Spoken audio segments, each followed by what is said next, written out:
ಶುಭವಾಗಲಿ ಶುಭವಾಗಲಿ. ಯಾ ದೇವಿ ಸರ್ವಭೂತೇಷು ಶಕ್ತಿ ರೂಪೇಣ ಸಮಸ್ಥಿತ. ನಮಸ್ತಸ್ಯೈ ನಮಸ್ತಸ್ಯೈ ನಮಸ್ತಸ್ಯೈ ನಮೋ ನಮಃ.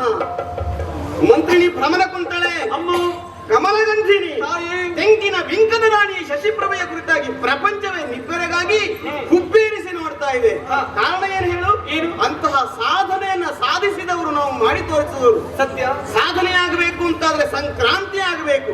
ಅಂತಹ ಕ್ರಾಂತಿಯನ್ನು ಎಬ್ಬಿಸಿದ್ದೇನೆ ಈ ಪ್ರಪಂಚದಲ್ಲಿ ಎನ್ನುವುದಕ್ಕೆ ಅನುಮಾನವೇ ಇಲ್ಲ. ಸ್ತ್ರೀಯರನ್ನೇ ಸೇರಿಸಿ ಸ್ತ್ರೀ ಮಲಯಾಳವೊಂದನ್ನು ಕಟ್ಟಿಯಾಡುವಂತಹ ಧೈರ್ಯವನ್ನು ಮಾಡುವುದನ್ನು ಯಾರು ಕಲ್ಪಿಸಿಕೊಳ್ಳುವುದಕ್ಕೆ ಸಾಧ್ಯವಿಲ್ಲ. ಹಾಗಂತ ಇಂಥದೊಂದು ನಿರ್ಧಾರಕ್ಕೆ ನಾನು ಬರುವಲ್ಲಿ ಕಾರಣ ಏನು? ಪುರುಷ ಪ್ರಧಾನವಾಗಿರುವಂತಹ ಸಮಾಜದಲ್ಲಿ ಕೀಳಾಗಿ ಕಾಣುವಂತಹ ಸ್ತ್ರೀಯನ್ನು ಕೀಳಾಗಿ ಕಾಣುವಂತಹ ಪುರುಷರಿಗೆ ಸರಿಯಾದ ಉತ್ತರವನ್ನು ಕೊಡಬೇಕಿರುವಂತಹ ಆಸೆಯನ್ನು ಆಚರಿಸುವ ಮೂಲಕವಾಗಿ ಕಾಳಿಕಾದೇವಿಯನ್ನು ಒಲಿಸಿಕೊಂಡೆ. ಅವರಿಂದಾಗಿ ವಿಶೇಷವಾದಂತಹ ವರಗಳನ್ನು ಪಡೆದೆ. ತನ್ಮೂಲಕವಾಗಿ ಇಂಥದ್ದೊಂದು ರಾಜ್ಯವನ್ನು ಕಟ್ಟಿಳಿಸಿದ್ದೇನೆ. ಅದಕ್ಕೆ ಪೂರಕವಾಗಿ ಪ್ರೇರಕರಾಗಿ ನಿಮ್ಮಂತಹ ಅನುಯಾಯಿಗಳು ನನಗೆ ಸಹಕರಿಸಿದ್ದೀರಿ.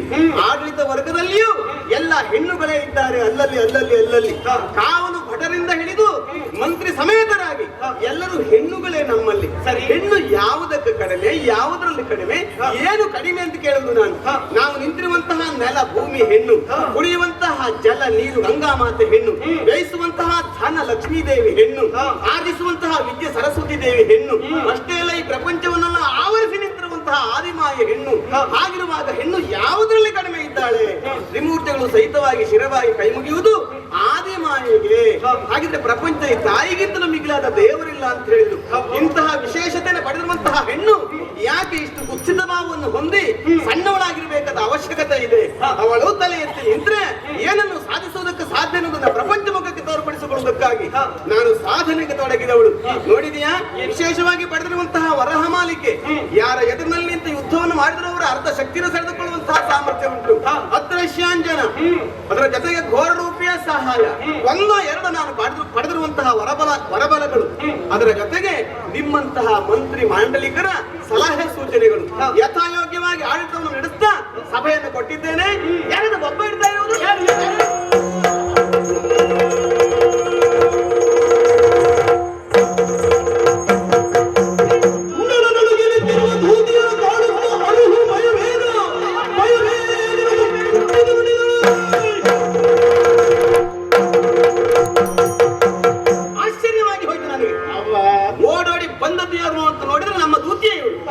ಕಂಗಾಲಾಗಿದೆಯಾ? ಕಣ್ಣೀರು ಸುರಿಸ್ತಾ ಇದ್ದೀಯ.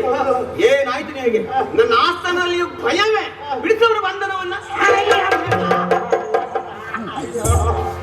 ಅಮ್ಮ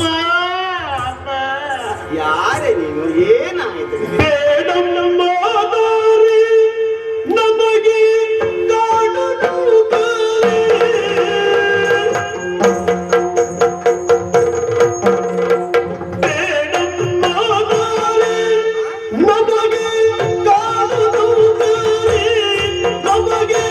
Go!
ನಿನಗೆ? ಬೇಡ ಅಮ್ಮ ಅಲ್ಲ, ಮತ್ತೆ ಅಮ್ಮ ಬೇಡ, ಬೇಡ ಅಮ್ಮ.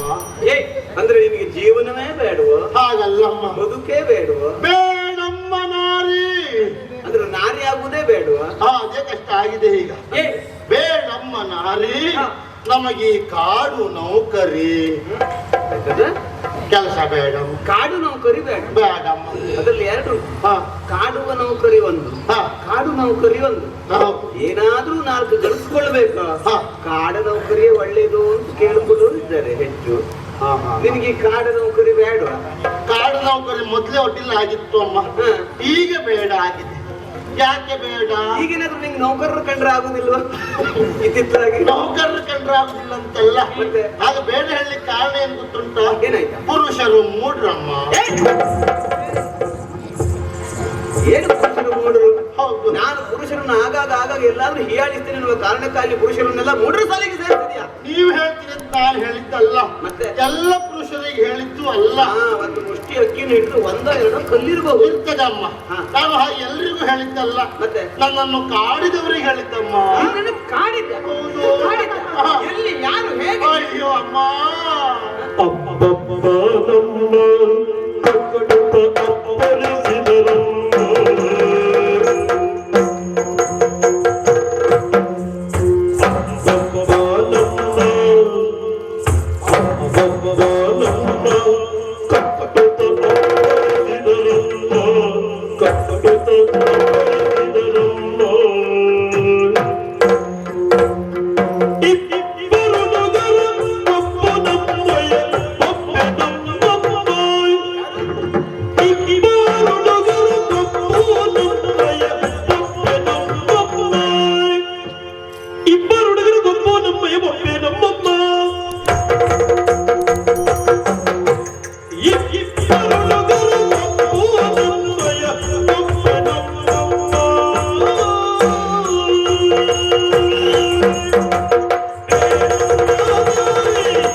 ನಾನು ಎಲ್ರಿಗೂ ಹೇಳಿಲ್ಲಮ್ಮ, ನನ್ನನ್ನು ಕಾಡಿದವರಿಗೆ ಮಾತ್ರ ಹೇಳಿದ್ದೆ ಅಂತ ಹೇಳಿದ್ದಲ್ಲಮ್ಮ.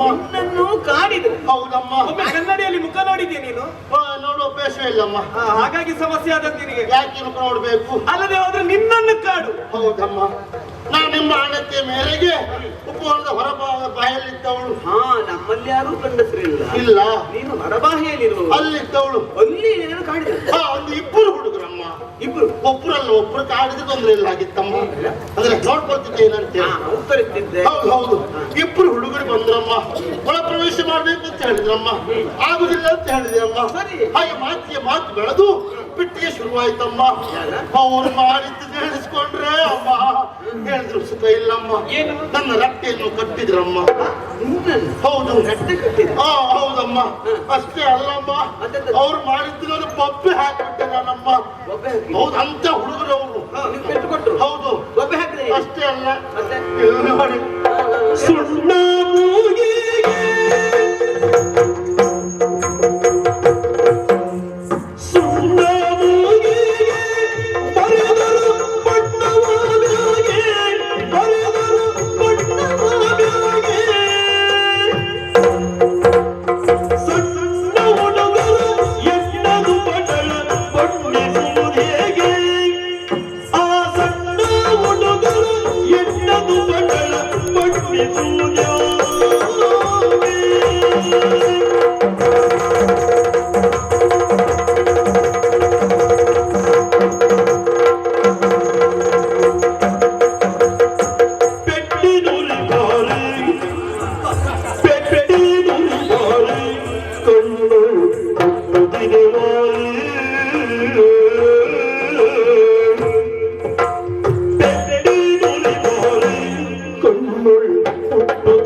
ನಮಗೆ ಕಾಡಲು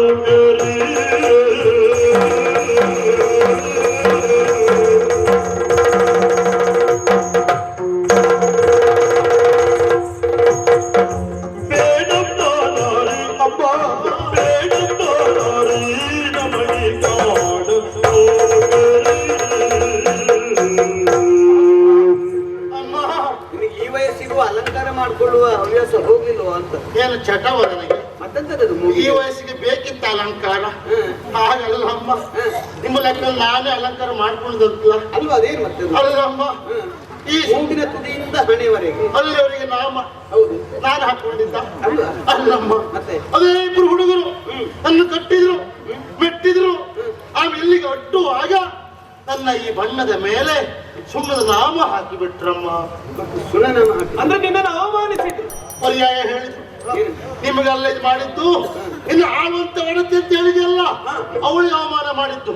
ಧೈರ್ಯ ಇದ್ರೆ ಅವಳ ಕೊಡಲಿ ಎತ್ತನೆ ಹೊಡೆದು ಹೊಡೆದು ಬಂದದ್ದು ಇದಕ್ಕಾಗಿ ಅಮ್ಮ.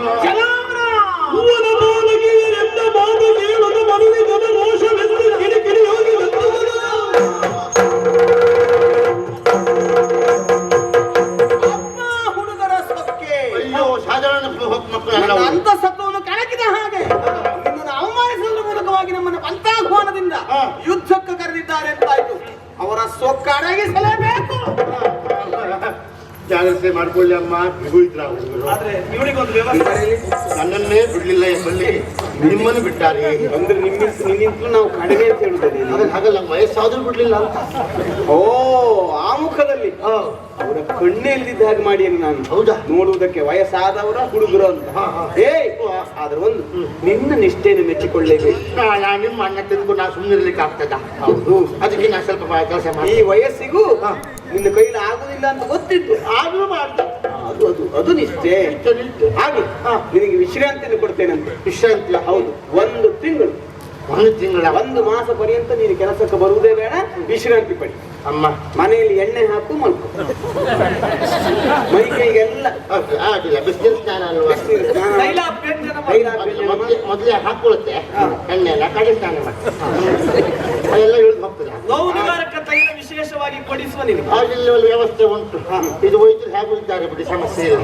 ಇದು ಅಮ್ಮ, 1 ತಿಂಗಳು ನಿನಗೆ ಬಿಡು ಅಂತ ಹೇಳಿದ್ರಲ್ಲ. ಹೌದು, ಇದು ಬೇಸರ ಇಲ್ಲ, ಸಂತೋಷ ಆಯ್ತು. ಇದು 1 ತಿಂಗಳು ಬಿಡು ಕೊಟ್ಟವರು 1 ತಿಂಗಳ ಸಂಬಳವನ್ನ ಅಯ್ಯೋ, ವೇತನ ಸಹಿತವಾದ ಬಿಡುವು ಇದು. ಕಡಿತ ಮಾಡೋದಿಲ್ವಾ? ಇಲ್ಲಪ್ಪ, ಸಂತೋಷ. ನಾವು 1 ತಿಂಗಳು ಬಿಡುವಲ್ಲಿದ್ರೆ ಸಂಬಳ ನಡೀತಿರ್ತದಲ್ಲ. ನಡೀತಾರೆ. ಹಾಗಾದ್ರೆ 3 ತಿಂಗಳು ಬಿಡು ಕೊಡಿ ಅಮ್ಮ. ಇಷ್ಟು ನೋವು ಅನುಭವಿಸುವುದು ನಿನಗೆ 3 ತಿಂಗಳಲ್ಲ, ಈ ವಯಸ್ಸಿಗೆ 6 ತಿಂಗಳೇ ನೀನು ಬಿಡುವು ಪಡಿಬೇಕು, ವಿಶ್ರಾಂತಿ ಪಡಿಬೇಕು. ಅಡ್ಡಿಲ್ಲ. ಹಿಂದೆ 9 ತಿಂಗಳು ಬಿಡುವಿದ್ದಾಗ ಸಂಬಳ ಕೊಡ್ಲಿಲ್ವೇನೆ ಅಮ್ಮ? ಕೊಡಿ. ಮತ್ತೆ ಈಗ 1 ತಿಂಗಳಿಗೆ ನಿಮ್ಗೆ ಸಮಸ್ಯೆ ಆಯ್ತಾ? ಅಯ್ಯೋ, ಸಮಯ ಮಾತ್ರ ಅಕ್ಕಿ, ಕಾಯಿ, ಬೇಳೆ ಎಲ್ಲ ಬಂಡಿಯಲ್ಲಿ ಕಳಿಸ್ಲಿಲ್ವ ನಿನ್ಗೆ? ಕಡಲೆ ಹಿಟ್ಟು ಎಲ್ಲ ಕೊಡಿ. ಯಾಕಂದ್ರೆ ನಾವು ಗೊತ್ತಾಯ್ತು, ಬೈಕ್ ಕೊಡಿ. ಅದಲ್ಲ, 6 ತಿಂಗಳ ಸಜ್ಜೆ ಆಗ್ಬಾರ್ದು. ಬೈಕಾಂತಿ ಪರಿಶೋಭಿಸುವುದಕ್ಕೆ. ಹೌದೌದು.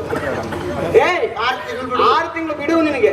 ಹಾಗಂತ 1 ತಿಂಗಳ ಸಂಬಳ ಕೊಡಲ್ಪಡುವುದು, ಮತ್ತೆ 5 ತಿಂಗಳದ್ದು ಕಡಿತಗೊಳಿಸಲಾಗುವುದು. ಒಂದು ಕೆಲಸ ಮಾಡುವ, ನನಗೆ 1 ತಿಂಗಳು ಬಿಡುವ ಬೇಡ. ಯಾಕೆ? ಸಂಬಳ ಕಡಿತ ಆಗ್ತದೆ ಅಂತಾದ್ರೆ ಬಿಡುವ ಯಾಕೆ ಸುಮ್ಮನೆ? ಓಹೋ, ಹಾಗಿದ್ರೆ ವಿಶ್ರಾಂತಿ ಅವಶ್ಯಕತೆ. ವಿಶ್ರಾಂತಿ ಬೇಡ. ನೀನು ವಿನೋದಕ್ಕಾಡಿದ್ದು, ನಿನಗೆ 6 ತಿಂಗಳು ವಿಶ್ರಾಂತಿಯನ್ನು ವೇತನವನ್ನು ಕೊಡೋಣ ಮತ್ತೆ. ಹೌದಾ? ಹೌದು, ಆಯ್ತು. ವಿಶ್ರಾಂತಿ ಪಡಿ.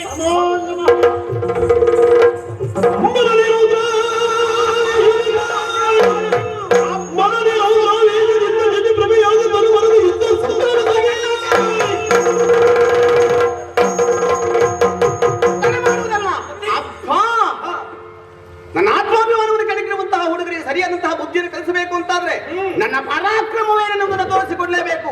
ಈ ಕ್ಷಣಕ್ಕೆ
ಮಾತು ನಿಂತಾವಾಗ ಕೈ ಮುಗಿದು ನನ್ನನ್ನು ತಡೀತಾ ಇದ್ದೇವೆ. ಉತ್ಸಾಹವನ್ನು ಭಂಗಗೊಳಿಸುವುದಕ್ಕೆ ಮುಂದಾಗಿದ್ದೇನೆ ಅಂತ ನೀವು ಗ್ರಹಿಸಬಾರದು.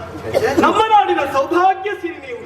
ನೀವೇ ಯುದ್ಧಕ್ಕೆ ಹೋಗುವುದು ಎಷ್ಟರ ಮಟ್ಟಿಗೆ ಸರಿಯಾಗುತ್ತೆ ಹೇಳಿ? ಅಂದ್ರೆ ವಾದದಲ್ಲಾಗಲಿ, ವಿವಾದದಲ್ಲಾಗಲಿ, ವಿನೋದದಲ್ಲಾಗಲಿ, ವಿಹಾರದಲ್ಲಾಗಲಿ, ಅಲ್ಲ ಸಮರದಲ್ಲೇ ಆಗಲಿ ಸಮಾನತೆ ಎನ್ನುವಂಥದ್ದು ಬೇಕು. ಬಂದಿರುವವರು ಸಾಮಾನ್ಯರನ್ನು ಕೆಣಕೋದಕ್ಕೆ ನಾಯಕಿ ಹೋಗುವುದಲ್ಲ. ನಿಮ್ಮ ಮಂತ್ರಿ ನಾನಿದ್ದರೆ ಕೊಡಿ ಅಪ್ಪಣೆ. ಹೇಳಲಿಕ್ಕಾಗುವುದಿಲ್ಲ. ಬಂದಂತಹ ಹುಡುಗರಿಬ್ಬರು ದುರ್ಬಲರು ಅಂತ ನಾವು ಎಣಿಸುವುದು, ವಿರೋಧಿಯನ್ನು ದುರ್ಬಲ ಅಂತ ಎಣಿಸುವುದು ನಮ್ಮ ತಪ್ಪಾಗ್ತದೆ. ಅವರು ಯಾರದ್ದಾದರೂ ಪ್ರೇರಣೆಯಿಂದ ಇಲ್ಲಿವರೆಗೆ ಬಂದದ್ದಿದ್ರೆ ಬಿಡುವುದಿಲ್ಲ. ಈಶಾನ ಮರೆಯ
ಹೋಗುವ ಅಗತ್ಯವಿಲ್ಲ. ಯಾಕೆ? ಉಗುಳಿನಲ್ಲಿ ಹೋಗುವಂತ ವಿಚಾರಕ್ಕೆ ಕೊಡಲಿ ಪ್ರಹಾರದ ಅಗತ್ಯವಿಲ್ಲವಂತೆ. ಇಲ್ಲ, ಅದಕ್ಕಾಗಿ ನಾನಿದ್ದೇನೆ. ಕೊಡಿ ಅಪ್ಪಣೆ, ಸತ್ಯವನ್ನ ಕೊಡಿ ಅಪ್ಪಣೆ. ಕೇಳಿ ಶಶಿ ಪ್ರಭೆ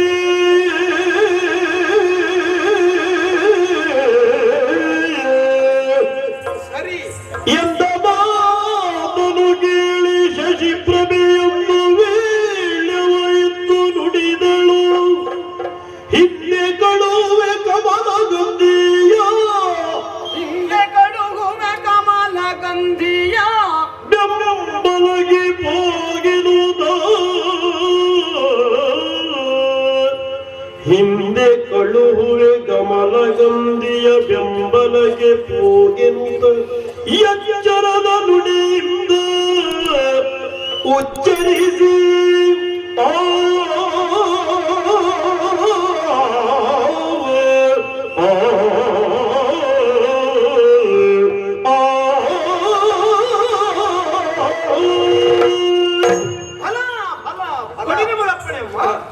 ಹೀಗಿರಬೇಕು ಮಂತ್ರಿ ಮಾಡಲಿಕ್ಕರು ಅಂತ ಹೇಳಿದ್ರೆ.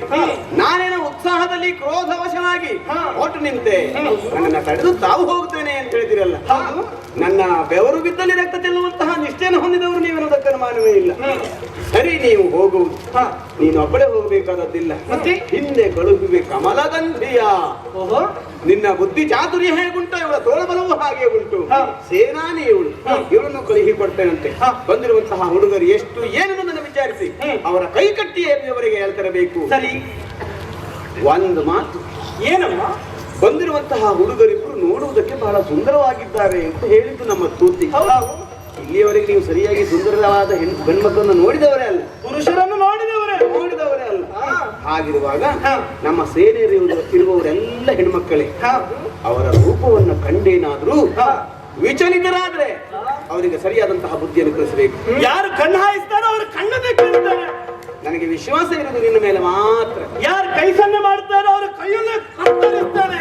ಅಲ್ಲ, ಯಾರು ಅವರನ್ನು ಅನುಸರಿಸಿ ಹೋಗುತ್ತಾರೋ ಅವರ ಕಾಲನ್ನು ಕತ್ತರಿಸ್ತೇನೆ. ಅದಕ್ಕೆ ಆಯ್ತು ನಾನು. ನನಗೆ ಇನ್ನು ಭರವಸೆ ಕಾಣುವುದು ನಿನ್ನಲ್ಲಿ ಮಾತ್ರ, ಅನುಮಾನವೇ ಇಲ್ಲ. ನಿಮ್ಮ ಅನುಗ್ರಹ ಒಂದು ಬೇಕಮ್ಮ. ಅನುಗ್ರಹ ಬೇಕು ಅಂತಾದ್ರೆ ನಮ್ಮ ಜೊತೆಗೆ ಇರಬೇಕು. ಭರವಸೆ ನನ್ನ ಮೇಲೆ ಒಂದು ಇಡಿ, ಅನುಮಾನವೇ ಇಲ್ಲ. ನಮ್ಮ ಹಿಂದೆ ಬಂದ್ರೆ ನಮ್ಮನ್ನು ಅನುಸರಿಸಿ ನಾವು ಭರವಸೆ ಕೊಡ್ತೇವೆ. ನಿಮ್ಮಲ್ಲಿ ಅಂತಸತ್ವ ಇದ್ರೆ ಖಂಡಿತವಾಗಿ ನೀವು ಮೇಲೆ ಬರ್ತೀರಿ ಎಂಬುದಕ್ಕೆ ಅನುಮಾನವೇ ಇಲ್ಲ. ನೋಡೋಣ, ಈ ಸ್ತ್ರೀ ಮಲಯಾಳವನ್ನು ಗಗನದೆತ್ತರಕ್ಕೆ ನಾವು ಪ್ರಜ್ವಲಿಸ್ತೇವಮ್ಮ. ಆಗಲಿ ಅಂತೆ. ಆದ್ರೆ ಒಂದು ಅಂಥದ್ದೇನಾದ್ರೂ ಒಂದು ಅವ್ಯವಹಾರವನ್ನು ನಮ್ಮವರು ಮಾಡಿರುವಂತಾದ್ರೆ ಅವರಿಗೆ ಸರಿಯಾದಂತಹ ಶಿಕ್ಷೆ ಕೊಡುವ ಅಧಿಕಾರವನ್ನು ನಿನಗೆ ಕೊಟ್ಟು ಕೊಟ್ಟಿದ್ದೇನೆ. ಆಗಲಿ ತಾಯಿ. ಒಂದು ನೀನೇ ಹೇಳಿದ ಹಾಗೆ ಈಶನ ಮೊರೆ ಹೋದರಿನ್ನು ಯಾರ ಪ್ರೇರಣೆಯಿಂದ ಎಂತಹ ವಿಶೇಷವಾದಂತಹ ಶಕ್ತಿಯನ್ನು ಸಂಗ್ರಹಿಸಿ ಅವರು ಇಲ್ಲಿಯವರೆಗೆ ಬಂದಿದ್ದಾರೆ. ಯುದ್ಧದಲ್ಲಿ ಏನಾದರೂ ಒಮ್ಮೆ ನಾವು ಧನಾತ್ಮಕವಾಗಿ ಋಣಾತ್ಮಕವಾಗಿ ಎರಡೂ ರೀತಿಯಲ್ಲಿ ಯೋಚಿಸಬೇಕು. ಯಾವಾಗ ಹೌದು ಭವಿಷ್ಯವನ್ನು ಒಮ್ಮೆ ನಿಮಗೆ ಸೋಲಾದ್ರೆ ವಾದರಂತೂ ಆಯ್ತು, ಒಮ್ಮೆ ಸೋಲಾದ್ರೆ ಅದಕ್ಕೆ ಜಾಗೃತೆಯಾಗಿ ಅಲ್ಲಿಂದ ತಪ್ಪಿಸಿಕೊಂಡು ಬರುವುದಕ್ಕೆ ಅಥವಾ ಅವರನ್ನು ವಿಚಲಿತಗೊಳಿಸುವುದಕ್ಕೆ ನನ್ನಲ್ಲಿ ವಿಶೇಷವಾದಂತಹ ಅದ್ರಶ್ಯಾಂಜನವಿದೆ. ಅದನ್ನು ನೀವು ತೊಟ್ಟುಕೊಳ್ಳುವುದರ ಮೂಲಕವಾಗಿ ಲೇಪಿಸಿಕೊಳ್ಳುವುದರ ಮೂಲಕವಾಗಿ ನೀವು ಅದೃಶ್ಯರಾಗಿ ಇಲ್ಲಿಯವರೆಗೆ ಬರಬಹುದು. ಹಾಗೆ ಇದು ಈ ಅದೃಶ್ಯಾಂಜನ ಕಾಣುವುದೇ ಇಲ್ಲ. ಹೌದಾ? ಅದ್ರ ಉಪಯೋಗ ಅಷ್ಟುಂಟು. ಅದ್ರ ಉಪಯೋಗ ಮಾತ್ರ ಉಪಯೋಗ ಮಾತ್ರ ಅದ್ಭುತ. ಅನುಮಾನವೇ ಅದ್ರಶ್ಯಾಂಜನವನ್ನು ಕೊಟ್ಟಿದ್ದೇನೆ. ನೀವಿಟ್ಟ ಸ್ಥಳದಲ್ಲಿ ನಾನು ಇಟ್ಕೊಳ್ತೇನೆ. ಆಯ್ತು, ಜಾಗೃತರಾಗಿ ವಿಜಯಶಾಲಿಗಳಾಗಿ ಬನ್ನಿ.